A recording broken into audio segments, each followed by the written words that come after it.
Bien, y vamos a tratar de pensar en lo que es en la actualidad la justicia. O sea, este encontronazo, vamos a llamarle de esta manera, entre lo que es la justicia y el Poder Ejecutivo, por una parte, independencia de los jueces, es otro de los temas en los cuales cotidianamente hablamos. Secretaría de Inteligencia, bueno, hoy lo que era la CIDE, relacionado con el poder y también relacionado, según algunos, íntimamente con lo que es la justicia. Bueno, cuántos frentes abiertos, ¿no?, para un mismo tema. Doctor Mariano Vergés, gracias por haber venido. Gracias a ustedes. Bueno, usted es una persona no solo reconocida, sino que a la vez está de los dos, bueno, estuvo y hoy está de los dos lados de la vereda, ¿no?, como para pensar todos estos temas. Sí, yo hice toda la carrera judicial a partir del año 80 y fui juez penal durante 11 años y a partir del año 2004 renuncié para dedicarme, digamos, a la actividad profesional, precisamente un poco cansado, digamos, de algunas cuestiones vinculadas con la justicia que me llevaron a tomar esa decisión, ¿no? Y hoy, ¿cómo ve, o sea, estos puntos, por ejemplo, ¿no? Esta tensión fundamentalmente y basado en esto entre dos poderes, de esto de la división de poderes? Bueno, yo creo que en este momento lo que veo desde hace ya unos cuantos años es una crisis que yo creo que es muy profunda en el Poder Judicial. Cuando digo crisis me refiero especialmente a la justicia penal. Yo trato de hablar siempre de la justicia que yo conozco. Y digo que estamos en crisis porque hay cantidad, digamos, de factores que en los últimos años han contribuido a que ello ocurra. Y precisamente cuando nos referimos a la independencia del Poder Judicial con respecto a los demás poderes, tiene mucho que ver con esto, especialmente en lo que se habla de lo que es la justicia federal, que siempre ha tenido una vinculación muy particular con el Poder Ejecutivo de turno, que por supuesto no ha sido una excepción este gobierno, y que entonces es muy conflictivo, porque cuando los mismos jueces y fiscales federales, digamos, que tienen cierta vinculación con el poder, después empiezan a hacer la actividad que por ley tienen que hacer, que es cumplir efectivamente su función, en general el Poder Ejecutivo digamos, tiene estos estertores y estas quejas, digamos, como si hubiera sido traicionado. Es una cuestión que yo siempre lo he visto, incluso desde lo personal me pasó con el gobierno de Carlos Menem en aquel momento, por algunas actividades que yo realicé contra algunos funcionarios,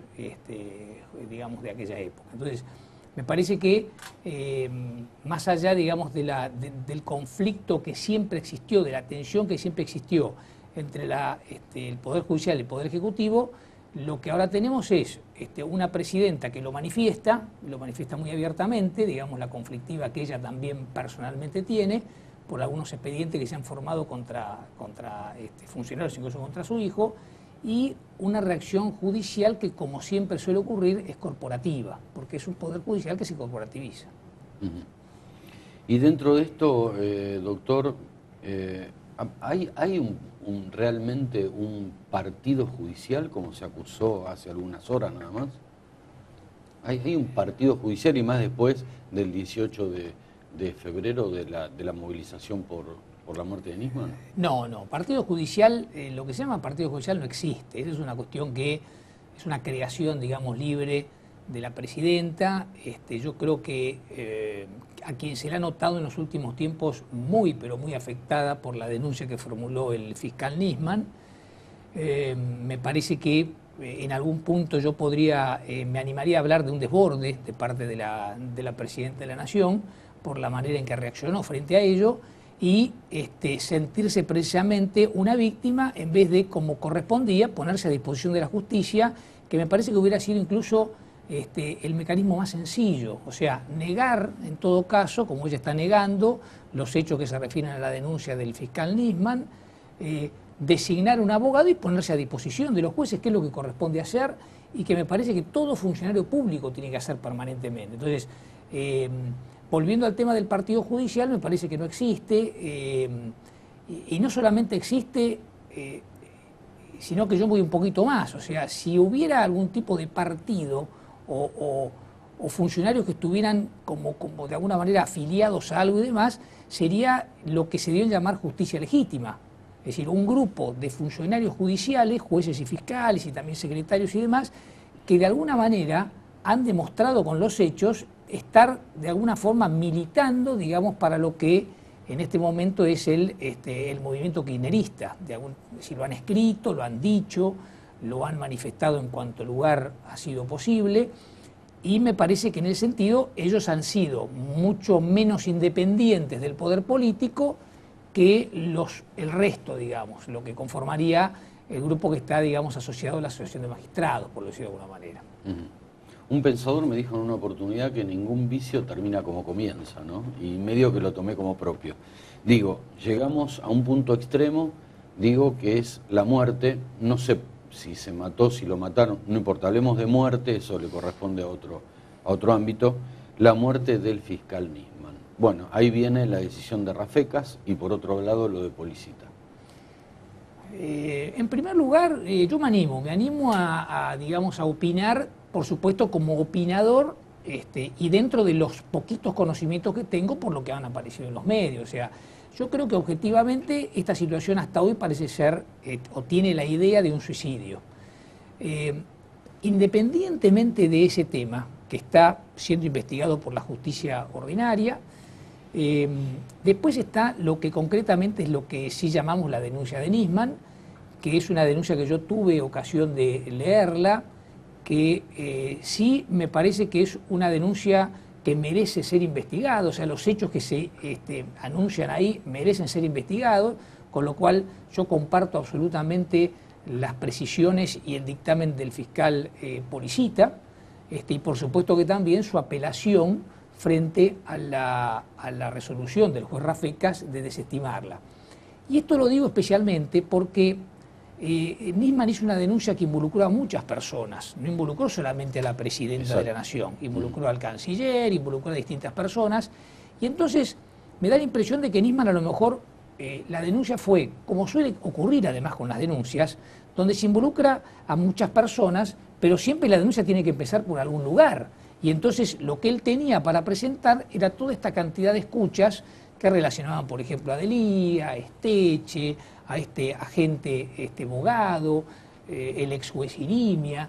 Bueno, y todo eso para ver si podíamos después llegar al canciller y a la presidenta de la Nación, debía ser o debe ser para mí investigado. Es algo que es ineludible, porque supongamos que la presidenta y el canciller no tuvieran relación con este tema, tenemos que saber a cuento de qué Delía con este señor Khalil, digamos, tienen tanta cantidad de horas de escuchas vinculadas con una supuesta diplomacia paralela, con actividades comerciales que no conocemos bien, y además, lo que me parece gravísimo es los contactos que se tenían con una persona que se encontraba y se encuentra hoy con un orden de captura nacional e internacional, digamos, del gobierno argentino, que es el diplomático Rabani, y los contactos que se tenían. Entonces, resulta pero esencial para mí que esos hechos denunciados por el fiscal se investiguen profundamente. Para mí es esencial, yo no sé si diría para la salud de la República, pero sí para que todos sepamos qué es lo que pasó.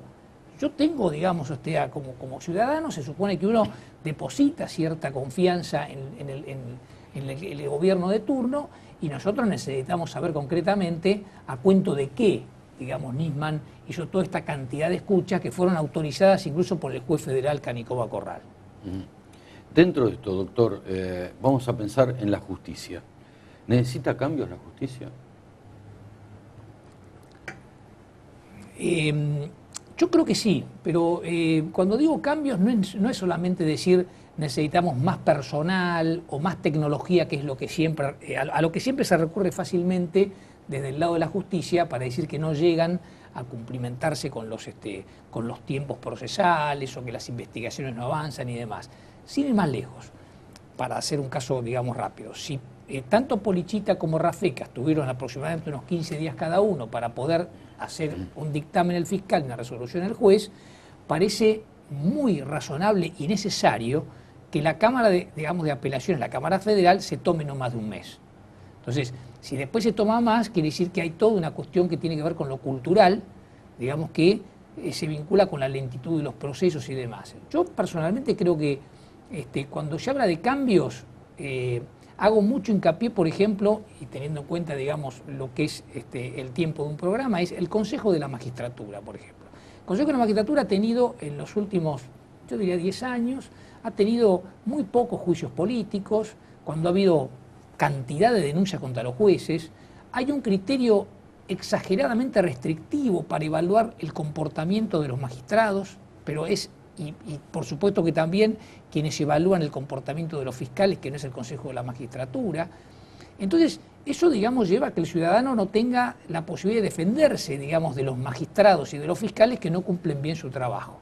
Entonces, lo primero que yo creo que, digamos, podría trabajar, digamos, como para ese tema es qué pasa con el Consejo de la Magistratura y por qué no existen, digamos, procesos a los magistrados que sean lo suficientemente justos, porque hay cantidad de denuncias. Si no, recordemos, por ejemplo, el caso del juez Ollarruide, que llegó a tener en trámite cerca de 50 denuncias a la vez, ¿no? 50 a la vez. Después hay algunos temas que son, y yo los he aprendido con los años, por ejemplo, el tema narcotráfico, que tanto daño está haciendo a la sociedad. Yo puedo asegurar que el Fuero Penal Económico, que es el fuero que maneja el tema del contrabando de drogas, no solamente no tiene conocimientos concretos de los temas que maneja, sino que incluso podría mencionar algunos jueces en particular, ¿no?, que han cometido delitos y que tienen distintos arreglos vinculados precisamente con este tema tan complejo. Las denuncias que se han formalizado respecto a eso, que son denuncias penales y denuncias ante el Consejo de la Magistratura, tampoco han avanzado como correspondería. Entonces, si los jueces que tienen que investigar el tema tan complicado del narcotráfico, en especial lo que tiene que ver con el contrabando, en este caso estoy hablando, digamos, no tienen, digamos, el coraje para investigar, y sino que terminan siempre, digamos, en alguna cuestión de detener a las mulas e ingresar en temas menores, claro. Entonces, después es muy sencillo, digamos, para ellos mismos o para los magistrados, que también suele ocurrir, digamos, deslindar responsabilidades en el Poder Ejecutivo, en la aduana, en la policía y demás. O sea, cuando usted me habla de cambios, para mí es fundamental que se modifique la mentalidad del fiscal, especialmente investigador, y del juez, que también tiene que intentar, digamos, que los expedientes tengan, además de todo, un trámite muchísimo más rápido que puede lograrse. Y que las instituciones sean más importantes que los hombres. Por supuesto que sí. Lo digo relacionado con el Consejo de la Magistratura, justamente, ¿no? Sí.